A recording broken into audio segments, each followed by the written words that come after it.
to a high standard production.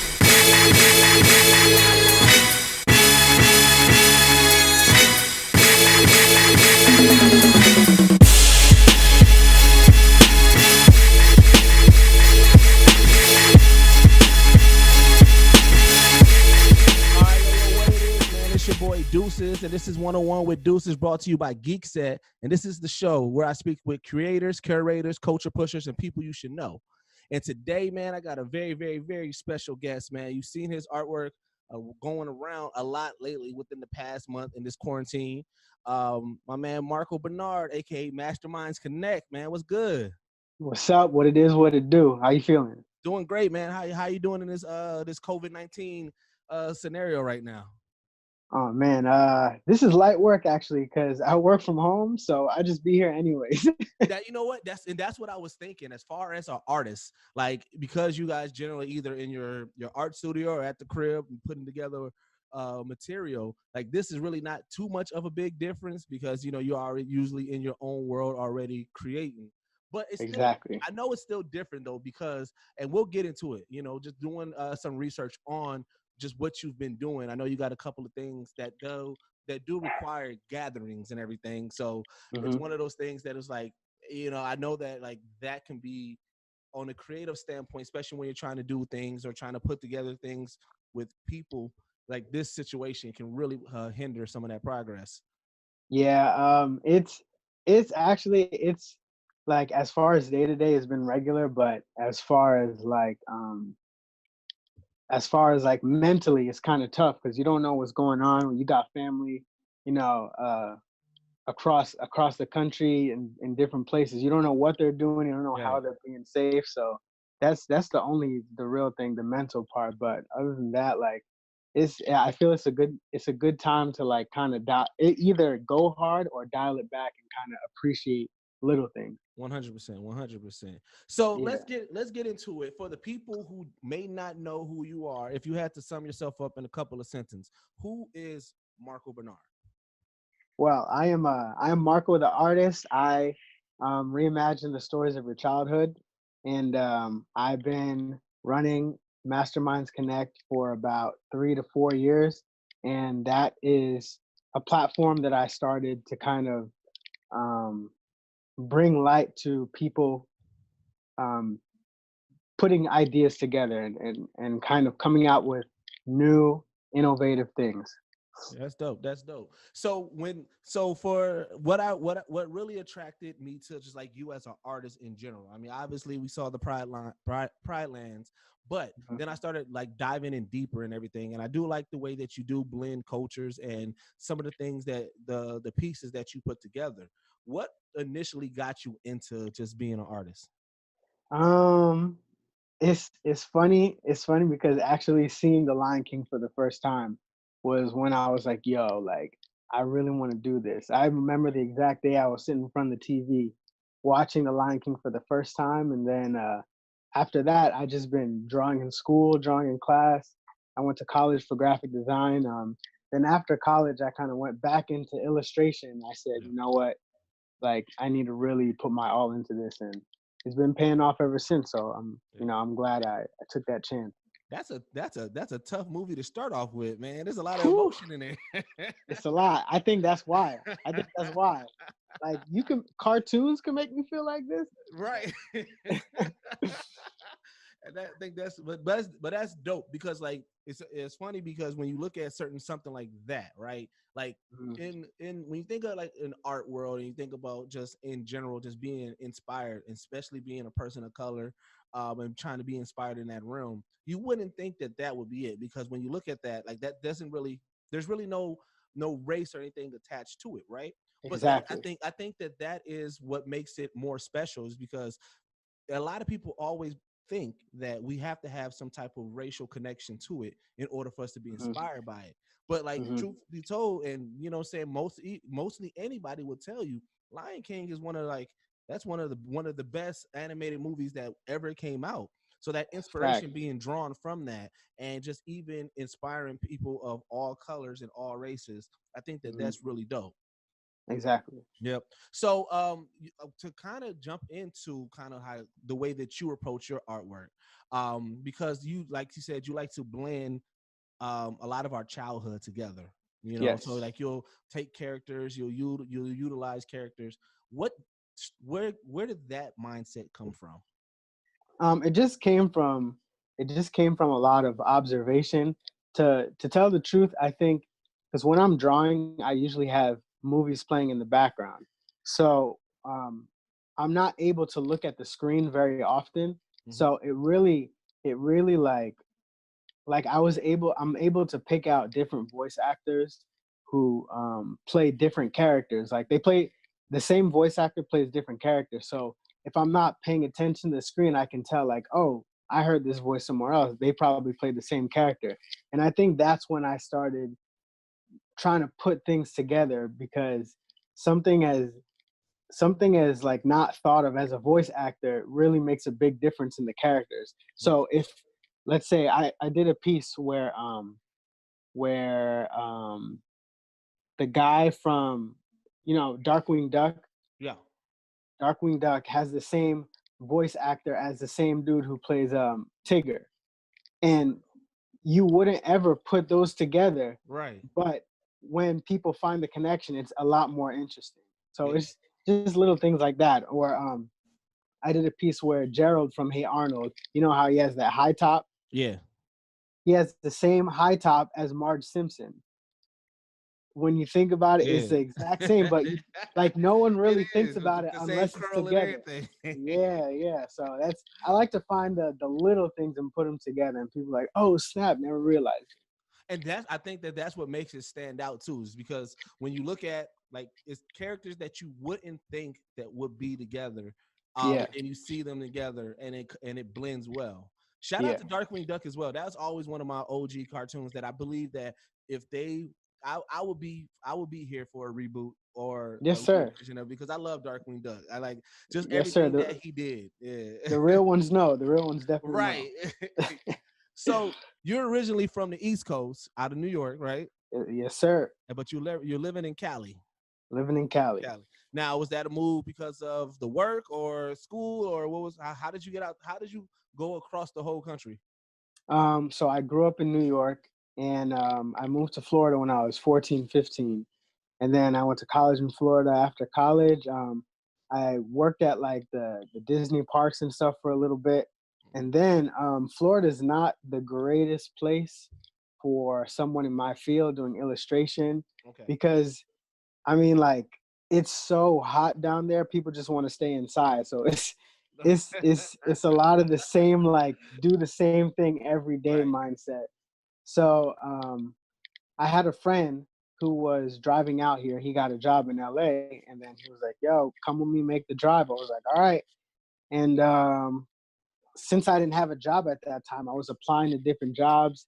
And then in the car, I got an interview, and then went to the interview, got the job, called my parents, was like, "Yo, I'm not coming home."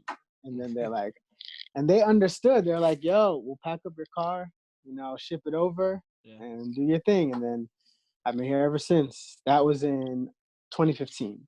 Man, that's dope. That's dope that the Yeah, parents like really definitely supported that. Because I know that yeah, that's absolutely. always a hard decision, especially for moms, probably too. For Yeah, moms, just to see, you know what I'm saying, the baby go out, and now it's like she can't physically touch you, or you know what I'm saying, can't just stop by, and just, but knowing that, or you know, that you got true talent and the true passion yeah, somewhere, so it's like I can't cap them, but yeah, you know, so I got to wish them well. That's really dope. exactly. What outside of opportunity, what's the biggest difference between East Coast and West Coast for you?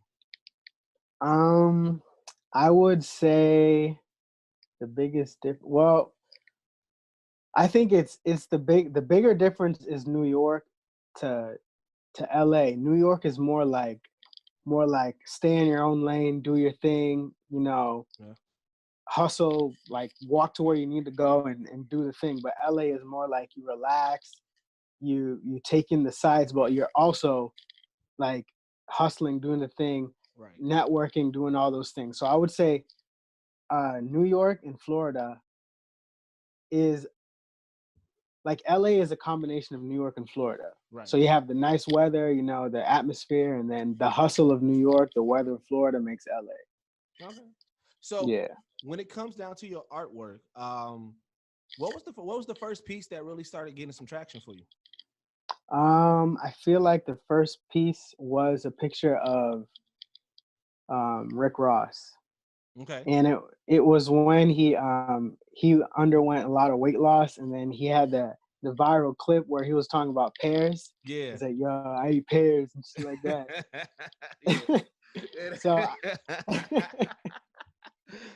So I drew that picture. I drew him with like a bodybuilder kind of, and he had like a pear chain, and then he commented on it. And then I was like, oh snap, like this internet world is really small. Like you can Right. really reach someone.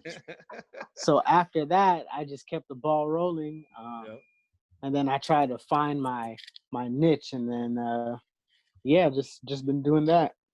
That's dope because like that's so like the whole purpose of our podcast is that we call ourselves the only place that blend hip hop culture and geek culture together, right? And Ooh. art has definitely been doing that a lot lately. Like you'll see, you know, artwork of like an artist going Super Saiyan or an artist in a Yeah. Superman outfit or just in general and things like that, right? So like Yeah. one of the big moments for you that I know and was when it was the Drake Meek Mill beef, right? Yes. You know, and then like you know, you had drew that artist. It looked like, I guess, I mean, depending on how you look, to me it looked like the Hadouken, but it could be, you know Yeah. what I'm saying? Okay, yeah, That's what and it it, was. Yep. and he was blasting Meek Mill with that. And so when Drake did his thing at OVO Fest and he had everything playing in the background, your artwork made it to the big screen. Yeah. Tell me, Yeah. tell Yeah. me how you felt at that moment. That was crazy. I was actually visiting my folks back in Florida, Mm-hmm. and then I was getting ready to get on the plane back to LA, and then I was at the airport, and my boy he tagged me, and he was like, "Yo, Drake used your artwork." I was like, "No way!" So I'm walking in the plane, boarding, and then they're like, "Yeah, everyone turn your cell phones off." I was like, Ah. "I can't." So I had to sit on the plane thinking for like 5 hours. Like what? How was it used? What was going Yes, on? yes. And I didn't have the ability to like catch it like firsthand. Because once you catch something firsthand, you could like say, hey, this was me. And then people start giving you credit. Yeah, So after that, I got off the plane. I was like glued to my phone trying to figure out how this yeah. happened. But yeah, that was the the really big moment. In comparison to Rick Ross was like the moment, and Right, the right. Drake one was like the real big moment. Plus, it's also a moment in history. Like it's, and I think even the Paris is, if you think about it, because that moment was a funny moment in history. It was a Yeah, viral with yeah, Rick Ross, but that Drake and Meek Mill beef, that is always a moment in history, and that is something yeah, that people can go back all the time and actually see that direct artwork yeah. there and everything. Did anything come from that? Did you like anybody from OVO or anybody?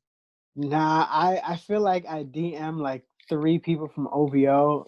Um, no one responded. One person saw it, but you know that was nothing came directly from that, but a lot came indirectly as Yeah. far as like my mindset and then other people seeing looking in. So Yeah, you yeah, I'm talked about still that on the fortunate. you talked about it on your Masterminds video that you did for your YouTube page, and I thought that Hmm. that was dope because it was a good lesson, and I think that some people often forget that lesson in life. Like, you know, if you are a creator, yes, it's always you always want to get that recognition, you always want to Hmm. get that instant gratification, but Yeah, knowing that anybody that your work can reach anybody at any given moment, and though you yeah, may not speak directly with the person, but you can still, you know that there's power in that.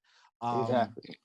you know, and it's one of those things that, watch, I guarantee you it's going to double back, because as things continue to go, people are like, oh, wait a minute, Hmm. you did that. Yeah, One of those yeah, things that people are going to remember, like, dang, you did that one. And I think that that's pretty dope in regards to it.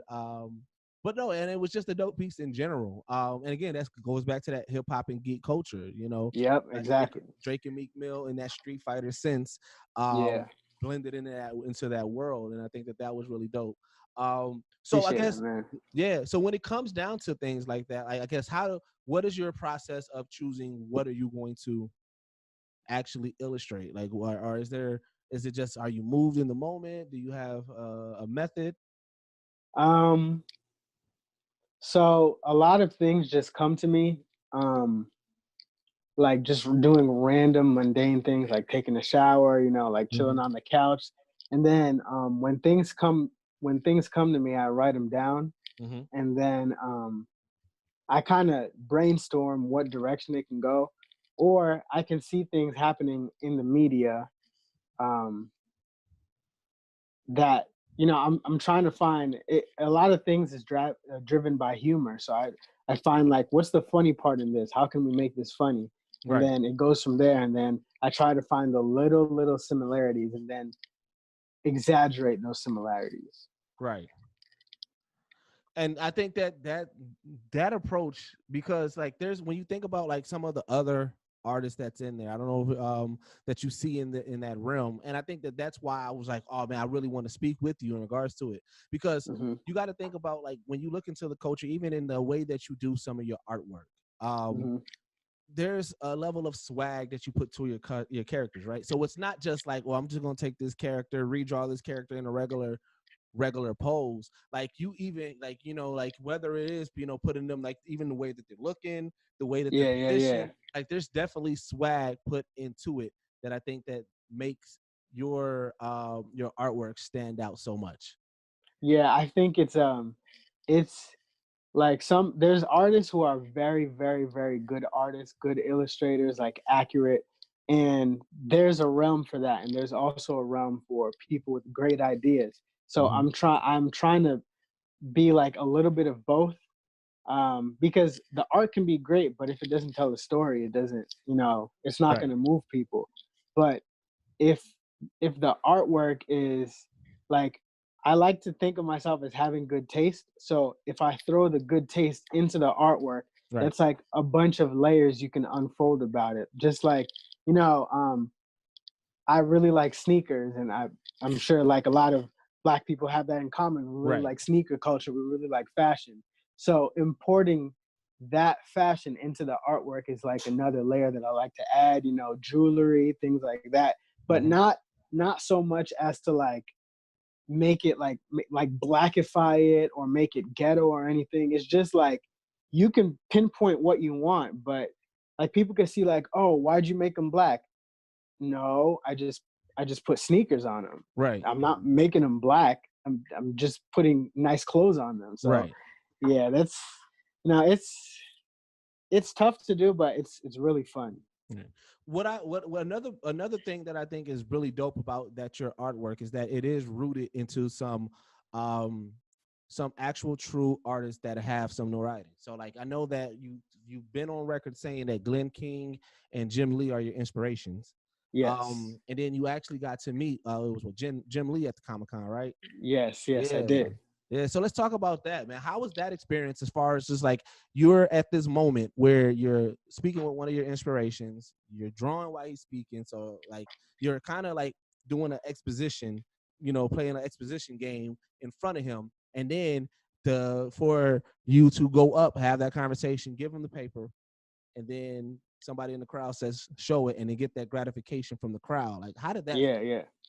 yeah. That man, if I had to make a list of like maybe top 15 moments that really put me on the right track, that would be one of them. Because like it's people can tell you all day that your stuff is good, but when someone who's good at what you do tells you it's good, then you're like, okay, it's time. Like Right. it's time to go in. Yeah. So after like, because like a gasp is real. You can't really fake a gasp. So when he flipped the picture over and the crowd kind of gasped, I was like, oh snap. Right. Like okay, Yeah. okay. Yeah. But yeah, that was awesome. I got the picture hanging right there that he gave me. Dope. And I see, I Yeah, think what makes it even dope, because it's like you knocked out two birds with one stone. Like yeah, you got his like kind of seal of approval, But then you also got the audience, which is huge because, you know, as an artist, like, yes, you want to be respected amongst your peers and the greats, but you also got to have the people that rock with your work. And Exactly. and at that moment, that was them genuinely fucking with your work. Like, whoa, like, you know what I'm saying? Like, and that's, Exactly. and I think that that's super dope. And then like, it also showcased mad skills because, you know, you're in the moment listening to a panel and then you're drawing. And then even while you're standing in line to speak with them, you're drawing, right? So it stands a testament of saying like, look, you know what? This drawing, this illustration life, this art life is for real something that I do because I can also, I mean, when I focus, I can give you some amazing, but I can still give you high quality work even while I'm in that moment. Because I'm pretty sure, like, you probably had that was probably a good 30 minutes, maybe, if that, before you got up there to be able to have that interaction with them. Yeah, it was about like 10-15 minutes, and looking back at it, I'm like, man, that is not a good drawing that I did, because, you know, I'm nervous. It's hot. I have no elbow room. I'm sitting next to people like this. And then I got up to ask the question. I'm drawing standing up, like, yo, this has to look good, like, you know, Jim Lee's about to see it. This got to look at least, you know, on point. But yeah, it was it was really a great moment. A really great moment. That's because you're going to be your biggest critic. Because so just to make sure, in the video, that Wonder Woman picture, that was the picture, right? Okay, so that was the one. So like to a novice, to somebody who can't draw, like to me, I was like, oh, that was pretty dope. But to you, I mean, of course, you're going to call out like, oh, I would have did this if I had more time. I had the space, I would have did this. But it still showcased, like, you know, in the meeting, like, or like say if you get into like a pitch meeting or something where you get that opportunity to showcase your skills, you can sketch up something real quick to give them a general idea, and it still looks good enough. You know, like I'm a musician outside of doing the podcast, right? So like I feel like that's like the rough mix. The engineer that I work with, he'll give me a good enough rough mix that if somebody was to snatch it and play it on the radio, it'll still stand up with the same quality. Now, obviously, I can see like, well, oh man, I would have punched in there, I would have cleared that vocal up, I would have did this, added this there.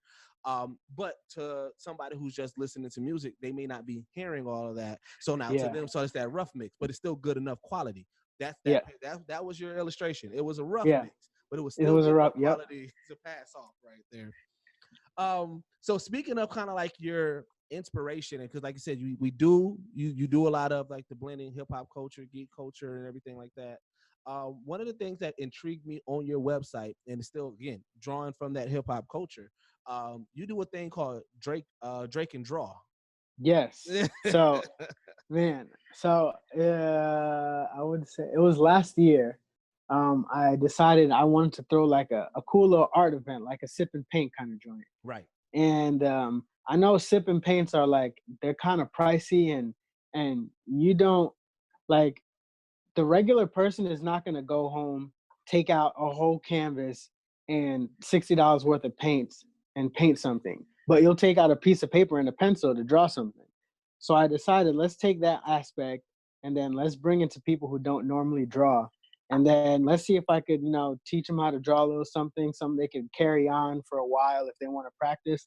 And then, you know, it stemmed from drink and draw. And I was like, drink, Drake, you know, Drake and draw. So, yo, what if we play Drake music all night?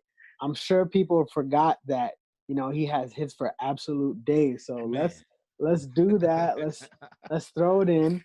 And also, everything has to do with the Lion King. The remake was coming out, I think like a week later. So I was like, let's throw a little Lion King in the mix too, because earlier, like a couple years ago, I drew a painting. I made a painting. It was Simba with the blue sky background, kind of like Drake's album Nothing Was the Same. So I made two paintings, one of young Simba, one of old Simba, like the Drake back and front and back cover. Right. So I was like, all right, I already blend this idea before. Let me continue to blend this idea in person at the event. And it was a blast, yo. I had my cousin come out and DJ, and we grew up together, so she knows what I like, and she's as much of a nerd as I am. So she was Yeah. able to blend the hip hop and like the scores from the music together, and man, it was a great time. Yeah, this is such a dope idea that stems from something that like from the it was an organic idea, and I think Yeah. that's dope because so like I didn't even think about the drink and draw. I started thinking about the drink and drive, like how they say don't drink Yeah, and yeah, drive. yeah, So when yeah, I saw, I was like, oh, that's a dope idea. Like you know what I'm saying. And yeah. I think that I think a lot of people rock with that idea. I don't know if you have continued it. I know now we obviously can't, but I feel like that's something that can catch on for real. Yeah, Um, I 100% want to like do a travel, because I hosted another event called Nick at Night with yep, the that's same concept, I was gonna ask that next. Yeah, same concept. So I want to take those. I want to take those to like different places, have a traveling thing, because man, I feel like it'll just be hype everywhere we go. yeah. It definitely would. Because and then there's so many artists that you can play around with that kind of changes that atmosphere and everything. Yeah. And I think that that's where like you have those endless possibilities. Especially start branding with the Masterminds Connect, which I wanted to get into next. So let's talk about Mastermind Connect, and then also I want to get into like the Black Masterminds project as well, because I think both of those, like the Masterminds Connect is the initial one, right? The initial Yes. the initial collective, but then you started something within it called the Black Masterminds, correct? All right, Yes. so So explain that. um, Masterminds Connect was it was a company that I started with my cousin a while ago, probably 2010, 2011. Okay. And it's supposed to be like um, just cultivating ideas. Like he's a music producer, I'm an artist, so music production art goes hand in hand. You 100%. take different ideas, you put them together. That's where it stemmed from. And then as the years progressed, it kind of died down until I decided to pick it back up. Like this idea, this logo is too good to just let it sleep. And um, I decided, let me bring it back to life. And it really stems from like you have the left side of the brain and the right side of the brain. Both Mhm. of them deal with different things. One's more artistic, one's more like logical. So if you take the logical and the artistic, you put it together, you create something like crazy, which is why in my logo, the two sides look like two different faces.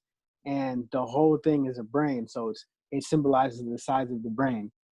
So one half can't exist without the other. Um, and that's like that's how I approach my ideas too. And you got to think about your idea. Some people just do without thinking, but Right. if you really think, it could be so much more layers. There's so like you can get as deep as you want, and yeah, that's basically where it stemmed from. And Yeah. then the Black Masterminds project, I wanted to kind of commemorate Black people that we grew up with, and not necessarily people don't think about them often, like very often, but I wanted to like bring light to what they've done in the past and what they're doing in the future. Mm-hmm. And it really was stemming from multi hyphenates, like for instance, Donald Glover. He's a great comedian, actor, musician, singer, producer, and we have a lot of those in Black culture, like a lot of them, A whole bunch. a whole bunch. And a lot of the people that I drew were able to have their foot in different areas. And yeah, so this last year was my second year doing it. And I plan on continuing every year, finding new people and kind of reminding you what they've done. Yeah. And I think that's so artists right now in the art realm, you guys have been doing due diligence to that realm, because you Hmm. see a lot of artists that are doing that where they're taking famous Black people or are historically Black activists But then they're also incorporating the Black cartoon characters that may have been side characters or may have been the background character. That's like, no, we need to make sure that we're showing some love to them as well. And I think that that's what's really dope about just when you see these type of projects that are highlighting just Black historians, Black actors, Black artists, Black directors, Black musicians, Black cartoon characters. It's just showing that we have a heavy rooted history in every aspect of the culture. And I think that that's really dope in regards to that. So I do want to get into with Pridelands. So when that came out, and it was funny because like I had saw it on Instagram, and I was like, man, I think that this would be something that my community for our podcast would like, right? So I want to make sure that I do give you your flowers and give you 100% correct your 100% like respect and just like notoriety, because when we put that on our page, it took off like crazy. I did not expect that. So unbelievable. When I cropped it, it had your information in it, but I was like, all right, let me make sure I actually tag bro in it. And then I saw you comment, and I was like, all right, let me make sure I get him on there, because I was like, I want to make sure people know that we're not trying to steal this, we're not trying to claim it. I literally just thought it was dope, and I did not expect this to go as crazy as it went. Did you expect that type of response from it?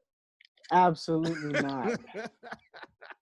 Absolutely not. And I have to give credit to one, Black women. Yes. And two, the furry community. Yes. 100. I feel like it's a result of Beastars too. I don't know if you watched that anime yet. No, that's exactly why I drew it.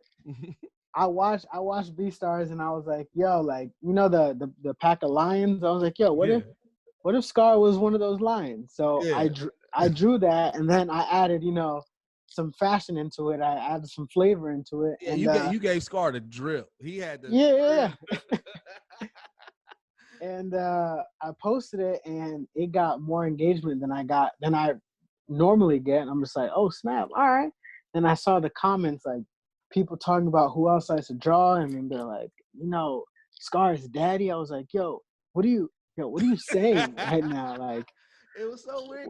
What's wrong with y'all? I was like, where are we at this as a community? It became a thing in our group chat, because I was like, fam, you got to see these responses. Some of these responses are wild. And so it started off as just a one-time thing, but then it started off very innocent, and then you expanded it. Yeah. So I drew Scar, and I was like, you know, let me see something. So I was like, all right, let's see if it's just a one-off. So I was like, let me draw Mufasa, because he's kind of the opposite of Scar. Right. So I was like, all right, let me find like a rockish type body. You know, Mufasa, like, if he was a human, he would be like, he probably looked like The Rock or something like that. Right. So, you know, I was finding references. I was like, you know, he's not going to wear the full suit, because, you know, Mufasa, he's more laid back. He don't have to show you, like, he doesn't have to prove anything. So he's chilling right now. Right. So I drew that, and then that took off too, even more so than Scar. The thirst was crazier for Mufasa. I was like, all right, y'all are wild now. Y'all can't leave the house, so this is what you guys think about. What was funny was, like, they both had different, like you said, they were opposite. And then it became who versus who. Like, oh no, they was like, oh, I'll go with Mufasa before I go with Scar, or I'm going with Scar before. It's like, and you know, like Scar got classified as a D-boy. Right off the rip.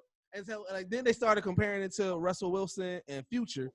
That was the funniest one. That was definitely the funniest one I saw. And I'm just like, man, this is wild. And so that I remember, like, after I posted that, like, it went crazy. Like, it kept on going crazy. Our notification was going crazy. And I was like, all right, we got to make sure we talk about it on the podcast. You know what I'm saying? I was like, I'm going to make sure I tag bro in it. You know what I'm saying? And then you said you checked it out. You was like, I feel like I got to explain myself. Yo, because people in the comments are like, yo, he's definitely a furry. Yeah, this guy's a furry. I was like, yo, what exactly is even a furry? I know, like, like furries are attracted to animals or whatever, but literally, if you think about it, if you like cartoons, then you're technically a furry. Hey, listen here, Lola Bunny was Because the awakening for a lot of people. thank you. Bugs Bunny, they're anthropomorphic. Like a furry is basically an anthropomorphic character, an animal character that has human characteristics. So that's literally like half the cartoons we watched anyways. Right. And if you're attracted to one of them, then I guess you're a furry. But I guess there's levels to it. I would not call myself one, but I think anthropomorphic characters are cool. They're cool to do. Right. And you know what? I think that one of the biggest things that really made it stand out was every character had their own personality. And I like how that collectively all the community was like, yes. You know what I'm saying? It's like even when you did Rafiki, when you did Kovu, when you just as you kept on going, as you started adding more and more characters, everybody's like, yep, that's definitely how it would be. Like even down to the hyenas. Like, like, it got to a point where it was like, yo, if this actually turned to something, I would watch this 100%. Yeah. It was very fun to do because as I kept going, I kept making up stories in my head of what they would do, like in a modern day setting. Even down to like I was kind of playing around with people because the most popular request after I got down to like after Simba and Nala was Timon and Pumbaa. Yeah. But I didn't draw them until the very end. And when you think of Timon and Pumbaa, you're like, okay, they're probably gonna be like, a gay happy couple, whatever. So I was like, nah. Yeah. Nah. Let me throw everyone for a loop, because if you think about the movie, you think about the last part of the movie where they're fighting, right? Right. And Timon and Pumbaa run into the cave, and then Pumbaa's like, they're like, who's the pig? And then Pumbaa's like, you talking to me? And then it's like, they call me Mr. Pig. And I was like, yo, let me twist that, because that means there has to be a backstory with Mr. Pig.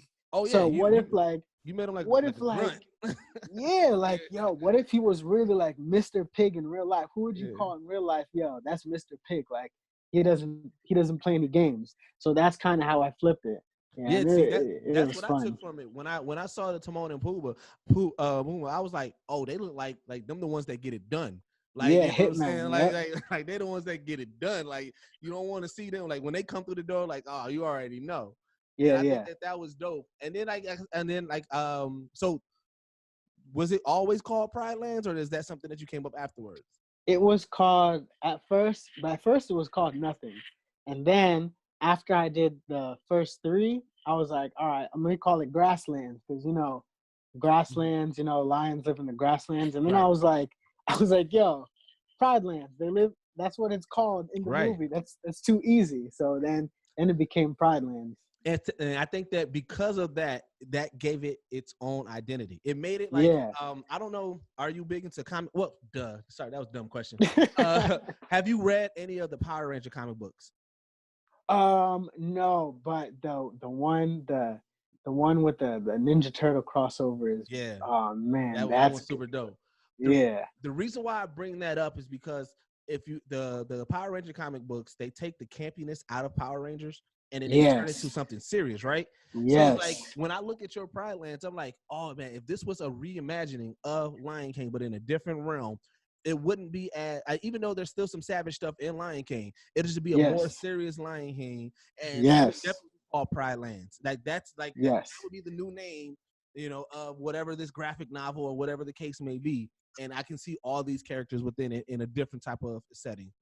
Exactly, because I grew up watching Disney movies, but a lot of them are like very girly and stuff. So like when they had like a serious moment, I would gravitate towards that so much. Like even in Sleeping Beauty when the prince is fighting the dragon, I'm like, yo, this is hard. Like I wish the whole movie could be like this. Or like in Bambi, where the Bambi is fighting the other deer. Like, yo, I want a whole movie like this. So that's why, like, The Lion King meant so much. Tarzan meant so Tarzan, much. yeah. Aladdin meant so much. I was like, yeah, like I want the action. And like, I think that there's a realm for that. Like, I don't know. yes. Has anybody ever reached out to you about animating any of your stuff? Yeah, everyone wants to see this come to life, and I'm trying to figure out how to make it a reality without getting sued. Right. without the big wigs coming But at you. if you think about it, if from Disney's standpoint, I would like if I was Disney, I'd let it. I wouldn't necessarily pick it up if I was Disney because that's not their brand. But I wouldn't mess with it because you don't know how many people have hit me up after this telling me, yo, like I finally watched The Lion King 2 because of your artwork. And it was awesome. And that's so many more people gravitating back to The Lion King, even though they came out with that fluke remake. I feel like they had to see it because when Mufasa and why am I drawing the name? When Mufasa and Scar? Scar, yeah. I could not think of names. When they was popping when it was at its height, you had Lion King and Mufasa and Scar trending like that. And companies see that. They had to see that. They had to be like, wait, why are we trending right now? Like, like the movie been out for a while. We didn't just drop it on DVD. So what is going on? They had seen that. Yeah, so, and it's crazy how something that happened in like a little apartment can be seen by the world, and that was unbelievable. Like my following blew up like 9 times. It's crazy. It's dope. Really crazy. So did you feel compelled that you had to start doing like the other ones? Because I didn't see, like you said, you did jump into like you did a few of the Aladdin characters. Yes. Yeah. I didn't feel like I had to, but I felt it was a combination of people are waiting for it, and this will be really dope because, like people, you can always find like a Princess Jasmine drawn in like sexy clothing. You can find that anywhere, but you can't necessarily find a Boo dressed in cool clothing or with some personality. So I'm trying to stay away from the things that people always do. And I think that helped you out with the Pridelands as well, because we've seen, like you said, there's other characters. You've seen a tatted up Jasmine. You've seen Aladdin swagged out, but you have not seen this take on Lion King, and that's that's what split it up. And then to me, that's where I was like, yo, what is this? And I was like, oh, this is super dope. One thing that I do respect about your hustle as well is, man, your merch game and your just in general is on par. Like even when I was just looking and doing the research on you, I was just seeing like even with the Masterminds Connect, seeing that logo on like cups and just seeing, you in all the recent videos and things that I've seen, you've had something with your art on it or something with one of your logos on it. And I think that that's also heavy in when you have these moments, because before Pridelands, you had your merch game together. And so by the time that took off, like you're already kind of set. Like, okay, I already got this stuff. So if anybody who wants to support, I know you got your Patreon, but if anybody wants to support on a different level, I have merch as well. And I think that is something that a lot of creators kind of forget, is there's a business aspect to it of being kind of a little bit sort of ready. So that way, when somebody approaches you, they're like, okay, well, what do you have? I know you got your artwork. Well, I'm also got these shirts and I got these mugs and these cups and I got these things to brand myself. So that way, if you guys want to pick me up or anything, we can get into a partnership, we can work on something, and then you can have that business aspect.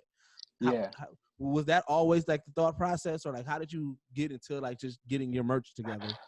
Oh man, like it's been a long process trying to figure all that merch stuff out, because like I've gone like not to get a big head, but I've gone viral a couple times before and my stuff wasn't ready. Stuff wasn't ready. So it was like, dang it. People are asking me this, but I don't have it for them. By the time I do it, people are going to be bored. Like the hype dies down.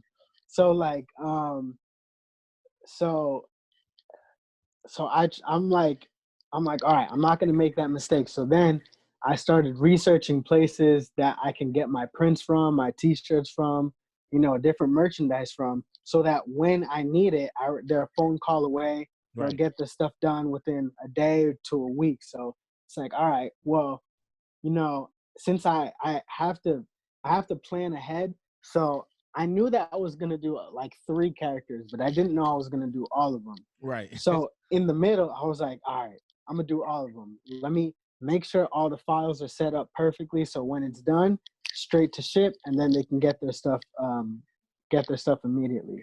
Yeah. So it's all about like, I thank God that I had it right then and there, because man, I could have slept on it, man. I could have slept on it. So, as far as your peers go, I mean, is there any peers that are influencing you? Like, I know that you got the big wigs that you get influenced by, but outside, like in this culture, who's influencing you at this moment? As far as like other artists, Yeah. there are a lot of other artists. There's a guy named Koteri Inc. He does like uh he did a Kickstarter for a comic and he blew up. Marcus Prime is dope. Yeah. He's doing comics like more sexual comics, but he's really consistent. He's been consistent for a whole very, very long time. Oh yeah. He's the ones that he does those, like, it's like those simple cartoons that he's been doing, but like he also has, like, he got some some other dope stuff, but he's been doing those simple ones. I've been seeing like a lot of those relationship ones that keep on popping up and everything. Yeah. So if you're new to his page, people will be like, oh yeah, he draws okay. But if you scroll down, you'll find out, oh, like he could really draw. He can really draw. This is just what started taking off. His ideas people gravitate towards the ideas more than the actual skill. Yeah. So I'm trying to take both of those and kind of put together. Yeah, and OBRS is a good one too. He does a lot of comic book stuff. Yeah, those people.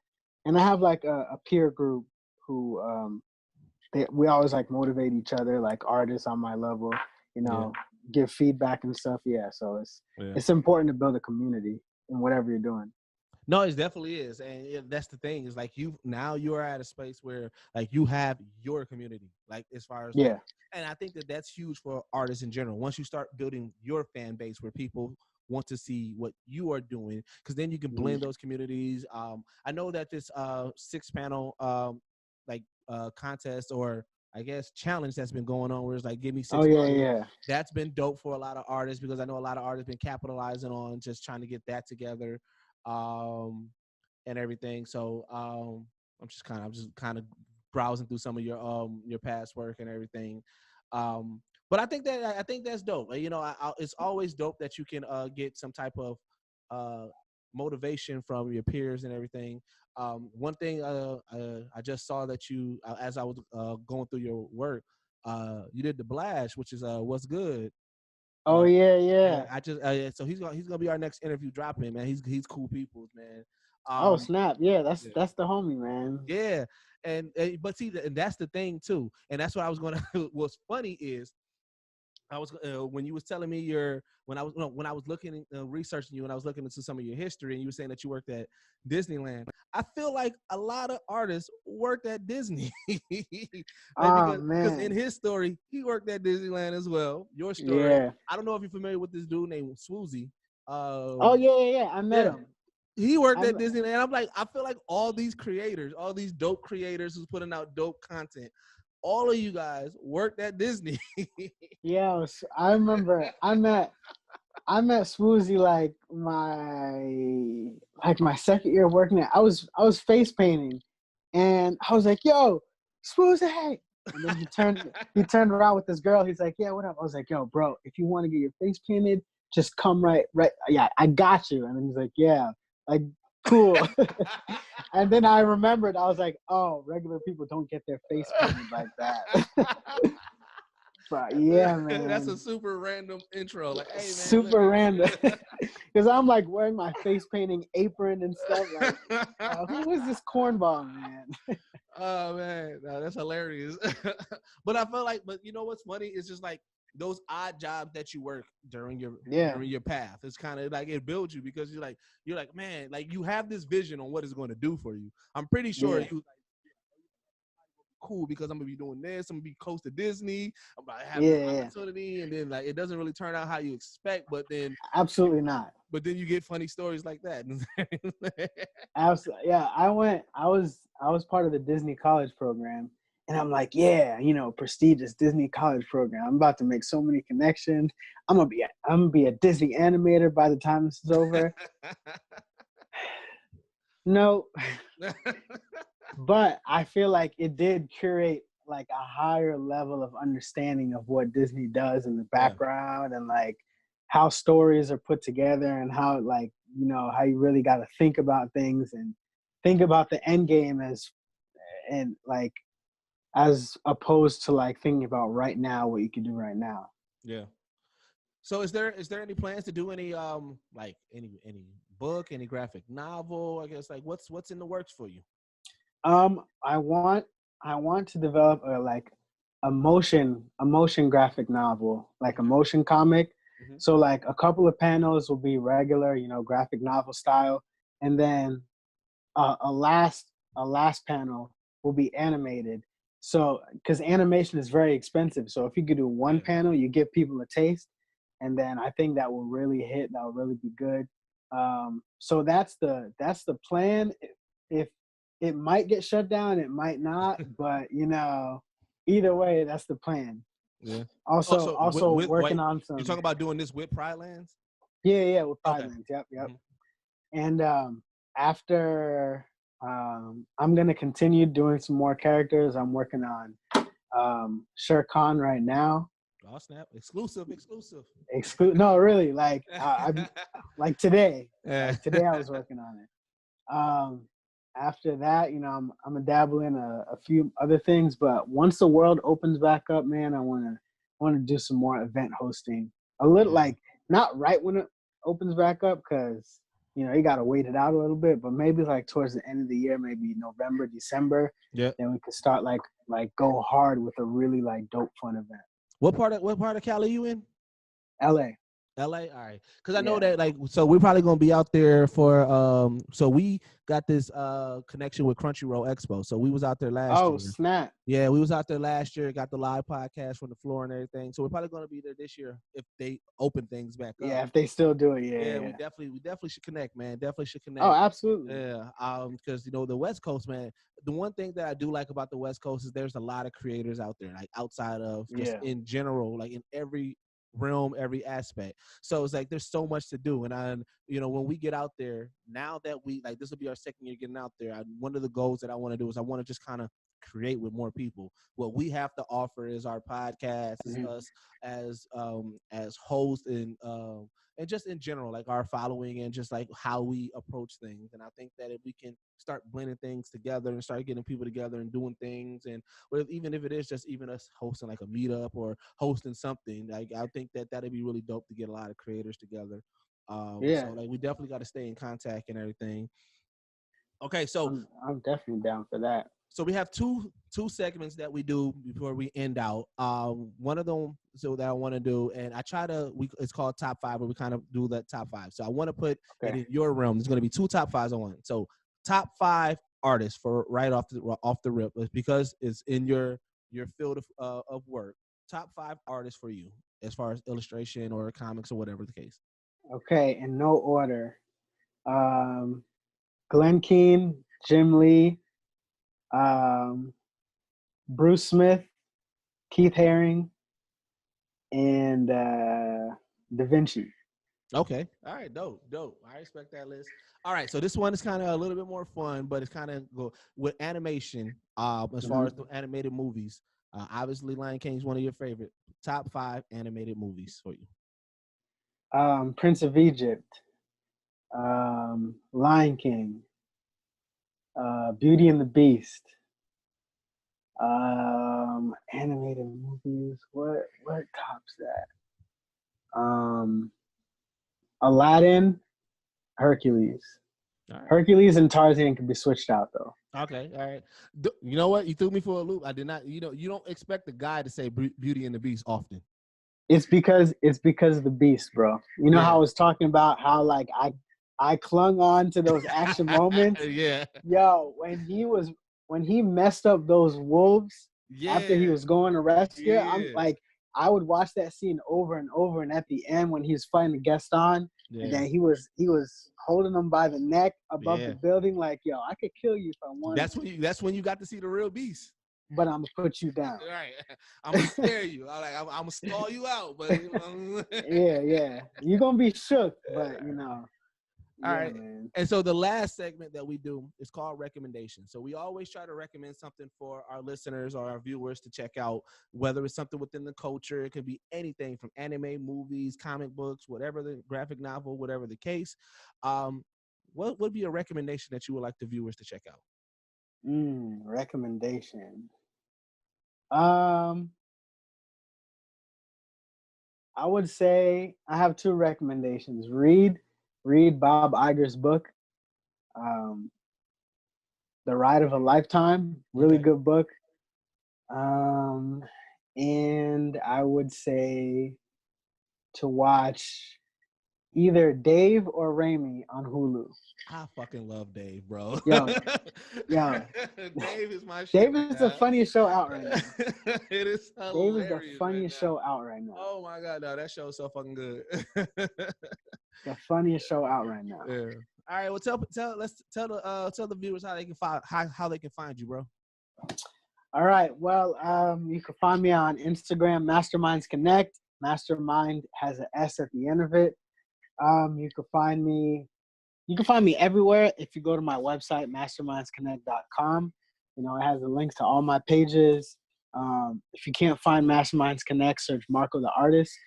And yeah, I appreciate being on here. I appreciate the research you did, because I've been on other platforms and they're just like, they expect you to explain yourself without having a background. And like, well, you don't know what I'm talking about, whatever I'm saying.